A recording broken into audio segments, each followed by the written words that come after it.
Chapter 6. The Inner Body.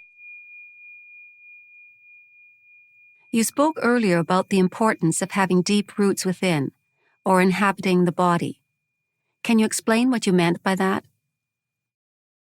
The body can become a point of access into the realm of being. Let's go into that more deeply now. I'm still not quite sure if I fully understand what you mean by being. Water? What do you mean by that? I don't understand it. This is what a fish would say if it had a human mind. Please stop trying to understand being. You have already had significant glimpses of being, but the mind will always try to squeeze it into a little box and then put a label on it. It cannot be done. It cannot become an object of knowledge. In being, subject and object merge into one. Being can be felt as the ever-present I am that is beyond name and form. To feel and thus to know that you are, and to abide in that deeply rooted state is enlightenment, is the truth that Jesus says will make you free.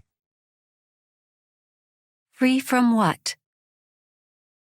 Free from the illusion that you are nothing more than your physical body and your mind. This illusion of the self, as the Buddha calls it, is the core error. Free from fear, in its countless disguises as the inevitable consequence of that illusion. The fear that is your constant tormentor as long as you derive your sense of self only from this ephemeral and vulnerable form. And free from sin, which is the suffering you unconsciously inflict on yourself and others, as long as this illusory sense of self governs what you think, say, and do. I don't like the word sin. It implies that I'm being judged and found guilty. I can understand that. Over the centuries, many erroneous views and interpretations have accumulated around words such as sin, due to ignorance, misunderstanding, or desire to control, but they contain an essential core of truth. If you are unable to look beyond such interpretations and so cannot recognize the reality to which the word points, then don't use it. Don't get stuck on the level of words. A word is no more than a means to an end. It's an abstraction. Not unlike a signpost, it points beyond itself. The word honey isn't honey. You can study and talk about honey for as long as you like, but you won't really know it until you taste it. After you've tasted it, the word becomes less important to you. You won't be attached to it anymore. Similarly, you can talk or think about God continuously for the rest of your life, but does that mean you know or have even glimpsed the reality to which the word points? It really is no more than an obsessive attachment to a signpost, a mental idol. The reverse also applies. If, for whatever reason, you disliked the word honey, that might prevent you from ever tasting it. If you had a strong aversion to the word God, which is a negative form of attachment, you may be denying not just the word, but also the reality to which it points. You would be cutting yourself off from the possibility of experiencing that reality. All this is, of course, intrinsically connected with being identified with your mind. So, if a word doesn't work for you anymore, then drop it and replace it with one that does work. If you don't like the word sin, then call it unconsciousness or insanity. That may get you closer to the truth, the reality behind the word, than a long misused word like sin, and leaves little room for guilt. I don't like those words either. They imply that there is something wrong with me. I am being judged. Of course there's something wrong with you, and you're not being judged. I don't mean to offend you personally, but do you not belong to the human race that has killed over 100 million members of their own species in the 20th century alone? You mean guilt by association? It is not a question of guilt, but as long as you are run by the egoic mind, You are part of the collective insanity. Perhaps you haven't looked very deeply into the human condition in its state of dominance by the egoic mind. Open your eyes and see the fear, the despair, the greed, and the violence that are all pervasive.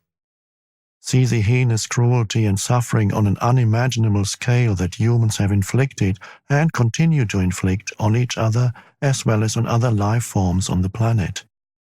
You don't need to condemn, just observe. That is sin. That is insanity. That is unconsciousness. Above all, don't forget to observe your own mind. Seek out the root of the insanity there. You said that identification with our physical form is part of the illusion. So how can the body, the physical form, bring you to a realization of being? The body that you can see and touch cannot take you into being. But that visible and tangible body is only an outer shell, or rather a limited and distorted perception of a deeper reality. In your natural state of connectedness with being, this deeper reality can be felt every moment as the invisible inner body, the animating presence within you. So to inhabit the body is to feel the body from within, to feel the life inside the body and thereby come to know that you are beyond the outer form. But that is only the beginning of an inward journey that will take you ever more deeply into a realm of great stillness and peace, yet also of great power and vibrant life.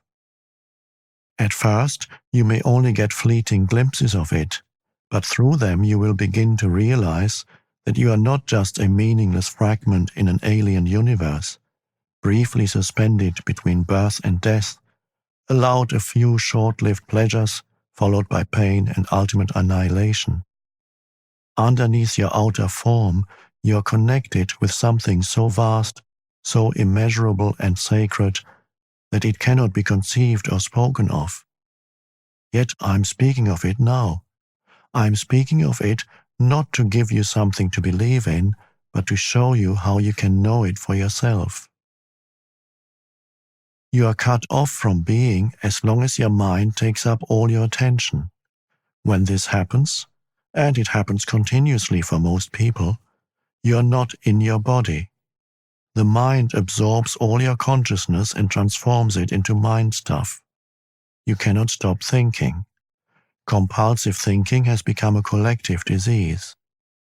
Your whole sense of who you are is then derived from mind activity. Your identity, as it is no longer rooted in being, becomes a vulnerable and ever-needy mental construct, which creates fear as the predominant underlying emotion. The one thing that truly matters is then missing from your life: awareness of your deeper self, your invisible and indestructible reality. To become conscious of being, you need to reclaim consciousness from the mind. This is one of the most essential tasks on your spiritual journey. It will free vast amounts of consciousness that previously had been trapped in useless and compulsive thinking. A very effective way of doing this is simply to take the focus of your attention away from thinking and direct it into the body, where being can be felt in the first instance as the invisible energy field that gives life to what you perceive as the physical body. Please try it now. You may find it helpful to close your eyes for this practice. Later on, when being in the body has become natural and easy, this will no longer be necessary. Direct your attention into the body. Feel it from within. Is it alive? Is there life in your hands, arms, legs, and feet? In your abdomen, your chest? Can you feel the subtle energy field that pervades the entire body and gives vibrant life to every organ and every cell? Can you feel it simultaneously in all parts of the body as a single field of energy? Keep focusing on the feeling of your inner body for a few moments. Do not start to think about it. Feel it. The more attention you give it, the clearer and stronger this feeling will become. It will feel as if every cell is becoming more alive. And if you have a strong visual sense, you may get an image of your body becoming luminous. Although such an image can help you temporarily, pay more attention to the feeling than to any image that may arise. Any image, no matter how beautiful or powerful, is already defined in form, so there's less scope for penetrating more deeply. The feeling of your inner body is formless, limitless, and unfathomable. You can always go into it more deeply.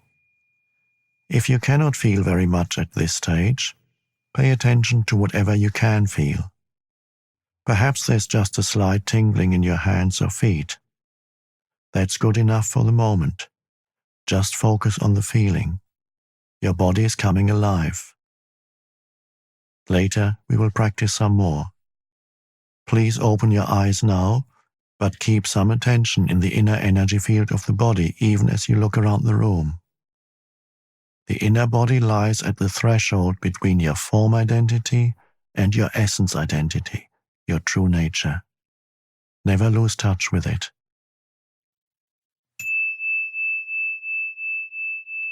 Why have most religions condemned or denied the body? It seems that spiritual seekers have always regarded the body as a hindrance, or even as sinful. Why have so few seekers become finders? On the level of the body, humans are very close to animals. All the basic bodily functions, pleasure, pain, breathing, eating, drinking, defecating, sleeping, the drive to find a mate and procreate, and of course birth and death, we share with the animals. A long time after their fall from a state of grace and oneness into illusion, humans suddenly woke up in what seemed to be an animal body, and they found this very disturbing. Don't fool yourself, you are no more than an animal. This seemed to be the truth that was staring them in the face. But it was too disturbing a truth to tolerate. Adam and Eve saw that they were naked, and they became afraid. Unconscious denial of their animal nature set in very quickly. The threat that they might be taken over by powerful instinctual drives and revert back to complete unconsciousness was indeed a very real one. Shame and taboos appeared around certain parts of the body and bodily functions, especially sexuality. The light of their consciousness was not yet strong enough to make friends with their animal nature, to allow it to be, and even enjoy that aspect of themselves, let alone to go deeply into it, to find the divine hidden within it, the reality within the illusion. So they did what they had to do. They began to disassociate from their body. They now saw themselves as having a body rather than just being it. When religions arose, this disassociation became even more pronounced as the "you are not your body" belief. Countless people in East and West throughout the ages have tried to find God, salvation, or enlightenment through denial of the body. This took the form of denial of sense pleasures and of sexuality in particular, fasting and other ascetic practices. They even inflicted pain on the body in an attempt to weaken or punish it because they regarded it as sinful. In Christianity, this used to be called mortification of the flesh. Others tried to escape from the body by entering trance states or seeking out-of-the-body experiences. Many still do. Even the Buddha is said to have practiced body denial through fasting and extreme forms of asceticism for 6 years, but he did not attain enlightenment until after he had given up this practice. The fact is that no one has ever become enlightened through denying or fighting the body, or through an out-of-the-body experience. Although such an experience can be fascinating and can give you a glimpse of the state of liberation from the material form, in the end you will always have to return to the body where the essential work of transformation takes place. Transformation is through the body, not away from it. This is why no true master has ever advocated fighting or leaving the body, although their mind-based followers often have.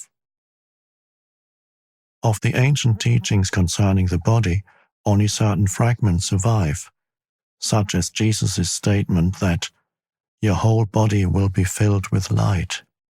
Or they survive as myths, such as the belief that Jesus never relinquished his body, but remained one with it and ascended into heaven with it. Almost no one to this day has understood those fragments or the hidden meaning of certain myths. And the "you are not your body" belief has prevailed universally, leading to body denial and attempts to escape from the body. Countless seekers have thus been prevented from attaining spiritual realization for themselves and becoming finders. Is it possible to recover the lost teachings on the significance of the body, or to reconstruct them from the existing fragments? There's no need for that.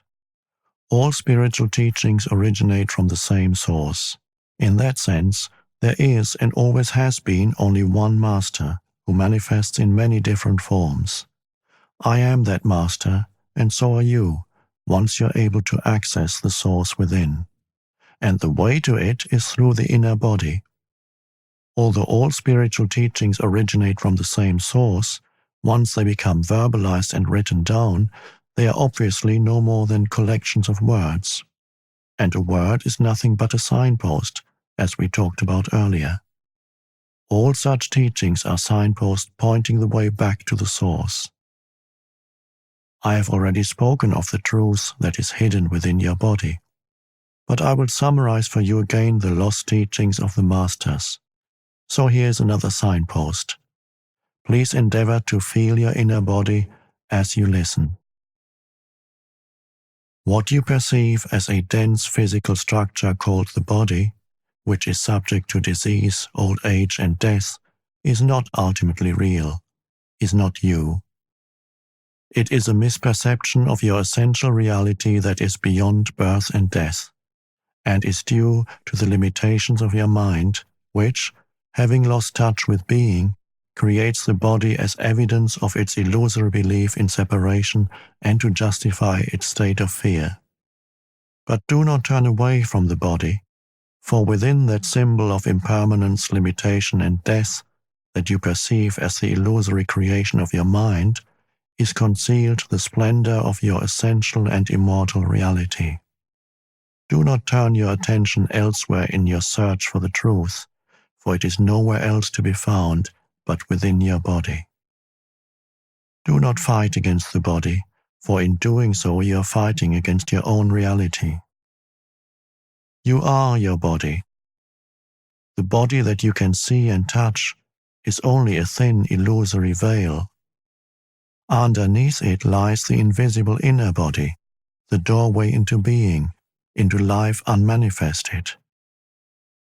Through the inner body, you are inseparably connected to this unmanifested one life, birthless, deathless, eternally present. Through the inner body, you are forever one with God.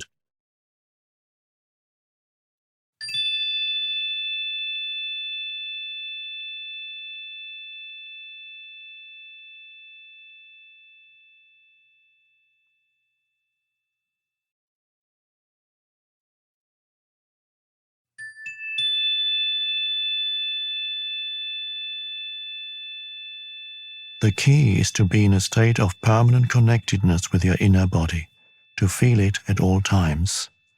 This will rapidly deepen and transform your life. The more consciousness you direct into the inner body, the higher its vibrational frequency becomes, much like a light that grows brighter as you turn up the dimmer switch and so increase the flow of electricity. At this higher energy level, negativity cannot affect you anymore, and you tend to attract new circumstances that reflect this higher frequency. If you keep your attention in the body as much as possible, you will be anchored in the now, You won't lose yourself in the external world, and you won't lose yourself in your mind. Thoughts and emotions, fears and desires may still be there to some extent, but they won't take you over. Please examine where your attention is at this moment. You are listening to my words. That is the focus of your attention. You are also peripherally aware of your surroundings, other people, and so on. Furthermore, there may be some mind activity around what you are hearing, some mental commentary. Yet there's no need for any of this to absorb all your attention. See if you can be in touch with your inner body at the same time. Keep some of your attention within. Don't let it all flow out. Feel your whole body from within as a single field of energy. It is almost as if you were listening with your whole body. Let this be your practice in the days and weeks to come.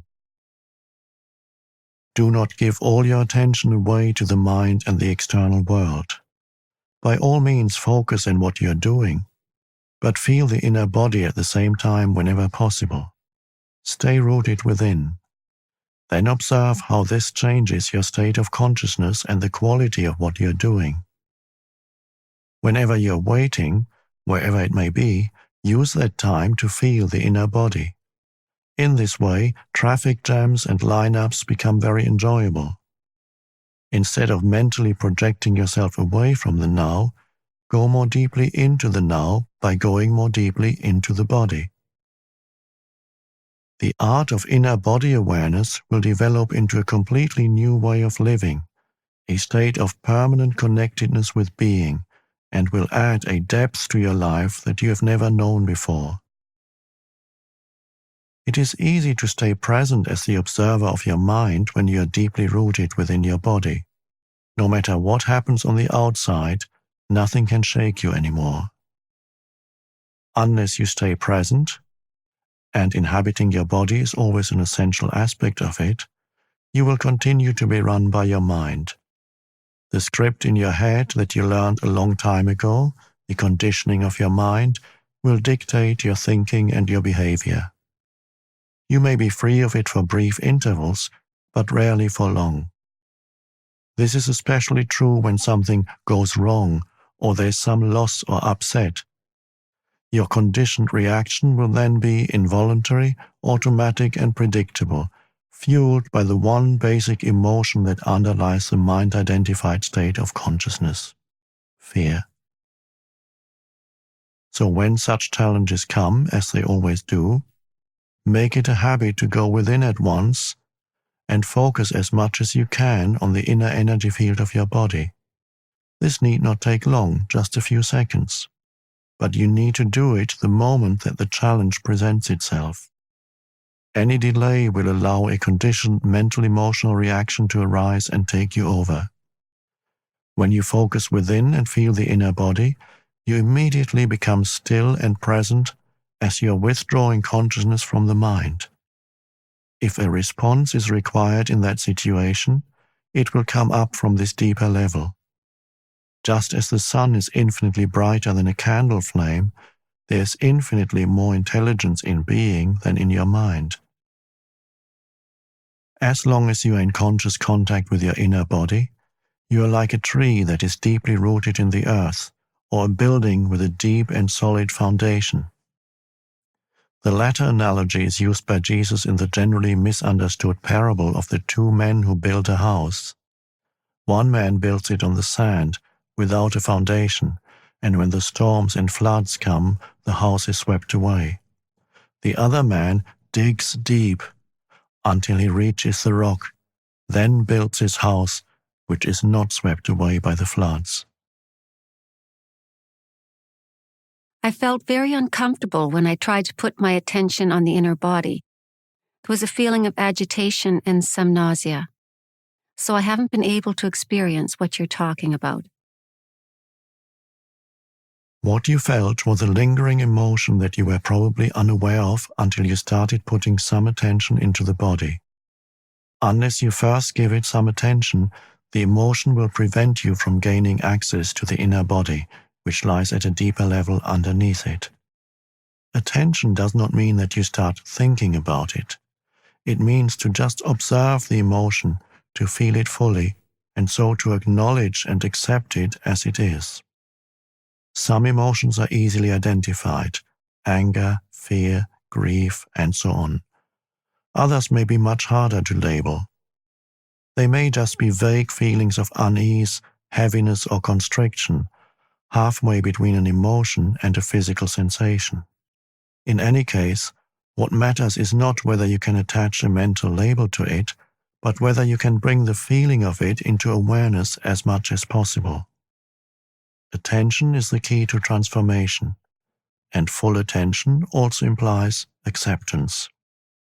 Attention is like a beam of light, the focus power of your consciousness that transmutes everything into itself.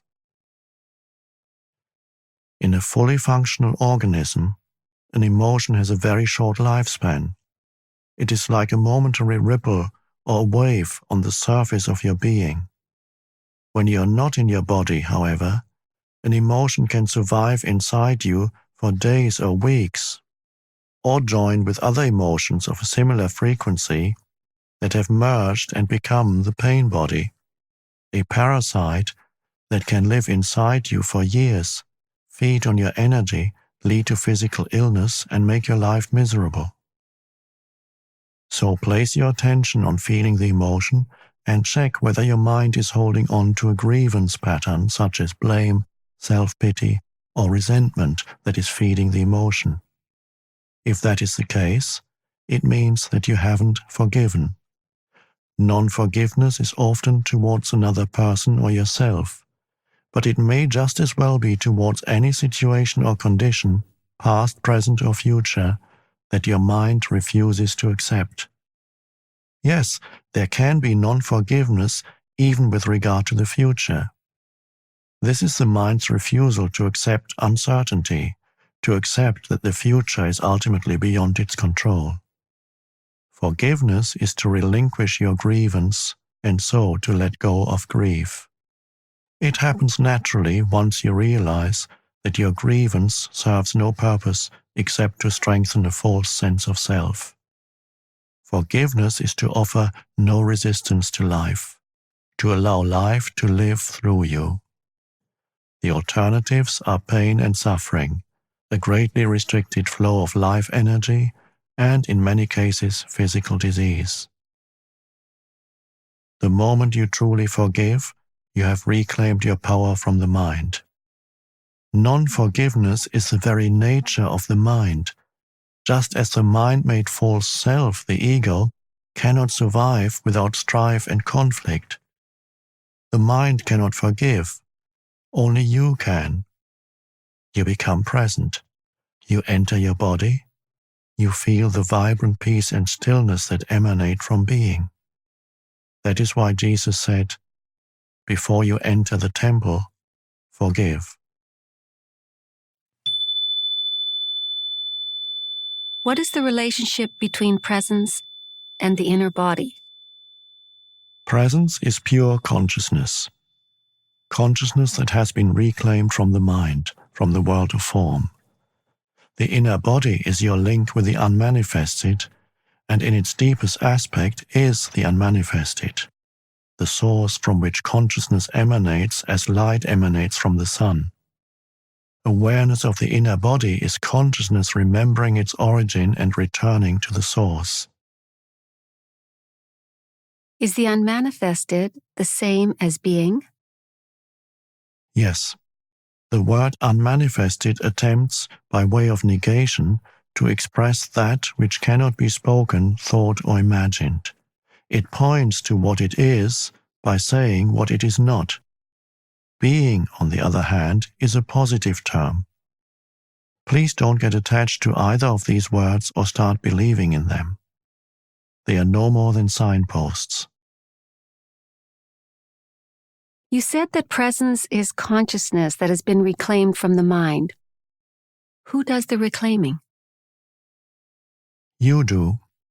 But since in your essence you are consciousness, We might as well say that it is an awakening of consciousness from the dream of form. This does not mean that your own form will instantly vanish in an explosion of light. You can continue in your present form, yet be aware of the formless and deathless deep within you. I must admit this is way beyond my comprehension. And yet, on some deeper level, I seem to know what you're talking about. It's more like a feeling than anything else. Am I deceiving myself? No, you're not. Feeling will get you closer to the truth of who you are than thinking. I cannot tell you anything that deep within you don't already know. When you have reached a certain stage of inner connectedness, you recognize the truth when you hear it. If you haven't reached that stage yet, the practice of body awareness will bring about the deepening that is necessary. In the meantime, awareness of the inner body has other benefits in the physical realm. One of them is a significant slowing down of the aging of the physical body. Whereas the outer body normally appears to grow old and wither fairly quickly, the inner body does not change with time, except that you may feel it more deeply and become it more fully. If you are 20 years old now, the energy field of your inner body will feel just the same when you're 80. It will be just as vibrantly alive. As soon as your habitual state changes from being out of the body and trapped in your mind to being in the body and present in the now, your physical body will feel lighter, clearer, more alive. As there's more consciousness in the body, its molecular structure actually becomes less dense. More consciousness means a lessening of the illusion of materiality. When you become identified more with the timeless inner body than with the outer body, when presence becomes your normal mode of consciousness, and past and future no longer dominate your attention, you do not accumulate time anymore in your psyche and in the cells of the body. The accumulation of time as the psychological burden of past and future greatly impairs the cell's capacity for self-renewal. So if you inhabit the inner body, the outer body will grow old at a much slower rate, and even when it does, your timeless essence will shine through the outer form, and you will not give the appearance of an old person. Is there any scientific evidence for this? Try it out, and you will be the evidence. Another benefit of this practice in the physical realm is a great strengthening of the immune system which occurs when you inhabit the body.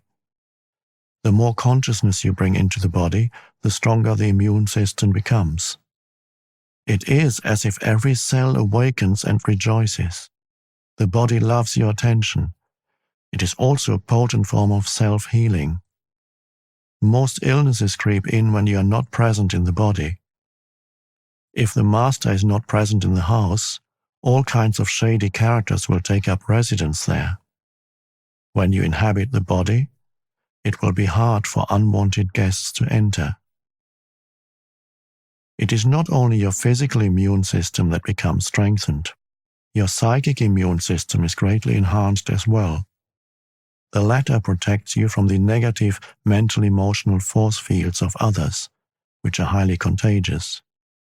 Inhabiting the body protects you not by putting up a shield, but by raising the frequency vibration of your total energy field, so that anything that vibrates at a lower frequency, such as fear, anger, depression, and so on, now exists in what is virtually a different order of reality. It doesn't enter your field of consciousness anymore, or if it does, you don't need to offer any resistance to it because it passes right through you. Please don't just accept or reject what I'm saying. Put it to the test. There's a simple but powerful self-healing meditation that you can do whenever you feel the need to boost your immune system. It is particularly effective if used when you feel the first symptoms of an illness, but it also works with illnesses that are already entrenched if you use it at frequent intervals and with an intense focus. It will also counteract any disruption of your energy field by some form of negativity.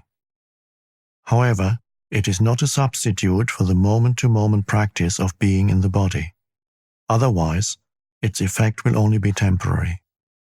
Here's the meditation. When you are unoccupied for a few minutes, and especially last thing at night before falling asleep and first thing in the morning before getting up, flood your body with consciousness.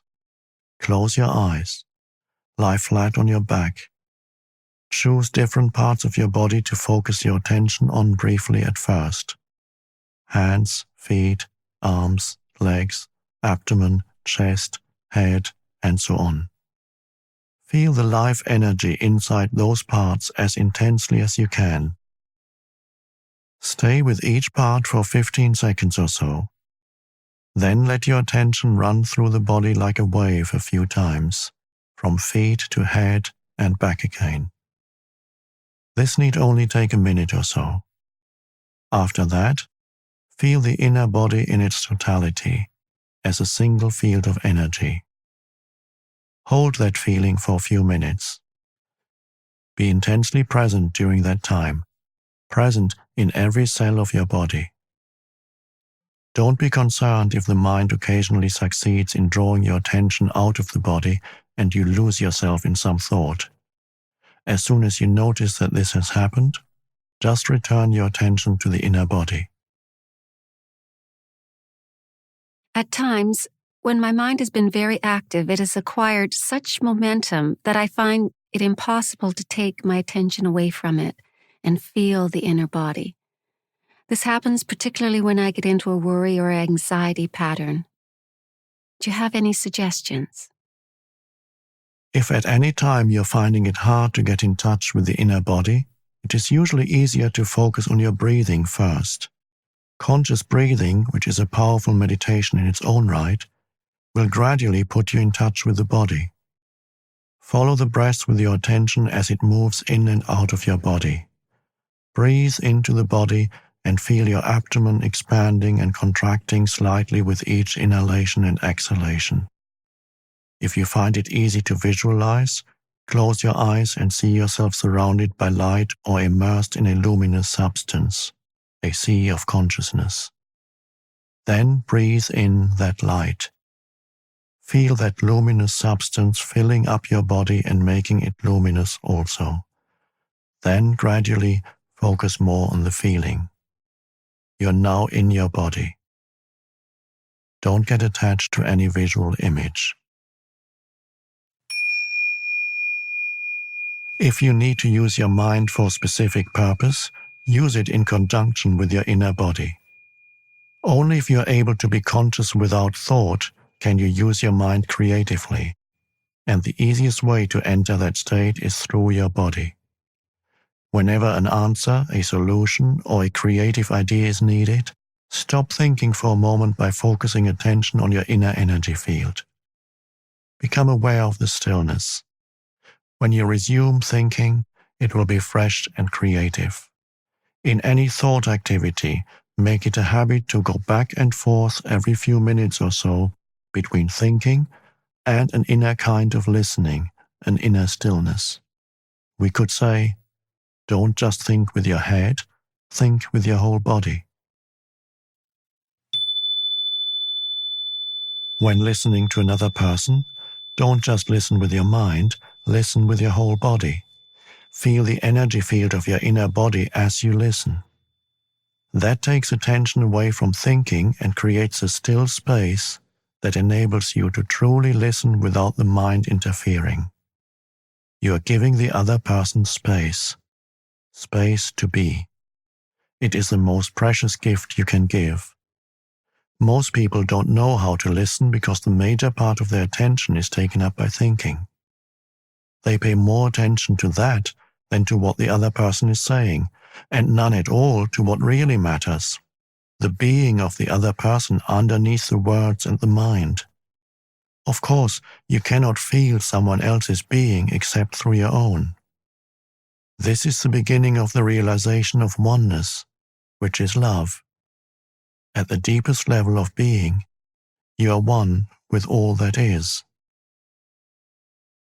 Most human relationships consist mainly of minds interacting with each other, not of human beings communicating, being in communion. No relationship can thrive in that way, and that is why there is so much conflict in relationships. When the mind is running your life, conflict, strife, and problems are inevitable.